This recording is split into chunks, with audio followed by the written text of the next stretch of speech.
Special task force ने मध्य प्रदेश माध्यमिक शिक्षा मंडल की फर्जी और कूटरचित डीएड मार्कशीट का उपयोग कर शासकीय शिक्षक की नौकरी पाने वाले गिरोह का पर्दाफाश किया। एसटीएफ ने ऐसे 34 शिक्षकों को चिन्हित कर लिया है, जिसमें 8 को नामजद बनाया गया। बाकी 26 से पूछताछ जारी है। एसटीएफ भोपाल थाने में आरोपियों के खिलाफ फर्जीवाड़े का मामला दर्ज किया गया है।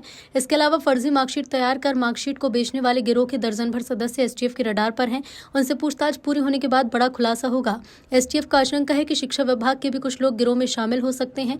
पिछले दिनों एसटीएफ को जानकारी मिली थी कि शिक्षा विभाग में कुछ व्यक्तियों द्वारा संगठित गैंग के साथ मिलकर फर्जी और कूटरचित डीएड की अंकसूची तैयार की जाकर शासकीय शिक्षक की नौकरी में उपयोग किया जा रहा है। कई शिक्षक नौकरी कर रहे हैं। इसी आधार पर सूचना के आधार पर special DG STF Pankaj Kumar Shrivastava के निर्देशन में SP STF Gwalior unit Rajesh Singh Bhadauria और एआईजी एसटीएफ मुख्यालय नवीन कुमार चौधरी के नेतृत्व में 5 सदस्यीय स्पेशल टीम गठित हुई।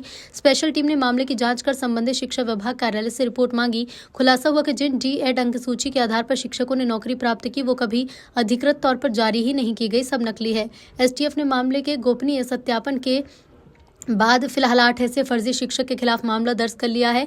इन शिक्षकों में गंधर्व सिंह रावत, साहब सिंह कुशवाहा, ब्रजेश रोरिया, महेंद्र सिंह रावत, लोकेंद्र सिंह रूबी कुशवाहा, रविंद्र सिंह राणा और अर्जुन सिंह चौहान शामिल हैं। एसटीएफ के पास एक महीने पहले एक इन्फॉर्मेशन आई थी, जिसका कॉन्फिडेंशियल वेरिफिकेशन पूर्ण रूप से गोपनीय तरीके से एक सत्यापन किया और इसमें थे 34 शिक्षकों के बारे में जानकारी आई कि इनके द्वारा फर्जी डीएड की जो फर्जी अंकसूची का उपयोग करके शासकीय नौकरी प्राप्त की गई है।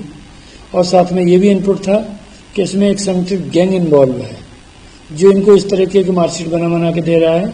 और जब शासकीय नौकरी लगती है तो वेरिफिकेशन भी होता है दस्तावेज का। उस वेरिफिकेशन रिपोर्ट को भी जाली रिपोर्ट इन्हें डिपार्टमेंट में लगाई जा रही है, उससे ये लोग सेलेक्ट होकर के नौकरी कर रहे हैं। इस तरीके का एक संगठित अपराध की सूचना पर एसटीएफ ने 34 जो शिक्षक हैं उनके विरुद्ध पूरा डेटा इकट्ठा किया। संपूर्ण दस्तावेज जो एकत्रित किए गए, उन दस्तावेजों के आधार पर जो भी चीज हमारी को उन पर गोपनीय जानकारी आई, उनके आधार पर अंततः अभी एफआईआर की गई, जिसमें 8 शिक्षक नामजद हैं, शेष 26 संदेही हैं। कुल 34 के विरुद्ध एफआईआर है। और दोनों माध्यमिक शिक्षा मंडल से संपूर्ण जानकारी ये मिल चुकी कि इनके द्वारा जो डीएड की अंकसूची लगाई गई है वो माध्यमिक शिक्षा मंडल से जारी ही नहीं की गई है, यानी कि वो जाली है, एक तरह से फर्जी है वो अंकसूची। और दूसरी तरफ से गोपनीय वेरिफिकेशन में ये भी तथ्य आया कि इनके द्वारा जब वेरिफिकेशन कराया गया नौकरी के समय, उसकी भी जाली रिपोर्ट सबमिट कराई है। तो विभागीय अधिकारी, कर्मचारी जो भी इन्वॉल्व हैं, उनकी भी इसमें संलिप्तता लग रही आशंका है। जैसे साक्ष्य आएंगे वैसी कार्रवाई की जाएगी। अभी तक 34 लोगों के विरुद्ध एफआईआर की गई, जिसमें 8 नामजद आरोपी हैं और 26 संदेही।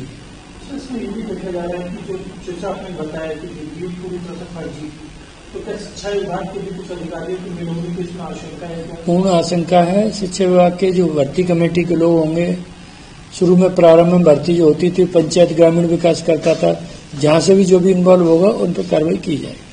कितने में ये मार्कशीट खरीदते हो, जैसा आपने बताया कि वेरिफिकेशन वो, हाँ, दिस इज मैटर, ये अभी मैटर ऑफ इन्वेस्टिगेशन है। आगे चीजें तहकीकात में आएंगी। जब इनको आगे पुलिस हिरासत में लेगी, आगे पूछताछ करेगी, तब तथ्य आएंगे। अभी तो गोपनीय सत्यापन के आधार पर एफआईआर की गई। सर, कहाँ पर ये शिक्षक नौकरी पर ये इंदौर, शिवपुरी, मुरैना, ग्वालियर आदि प्रदेश के विभिन्न जिलों में कार्यरत है।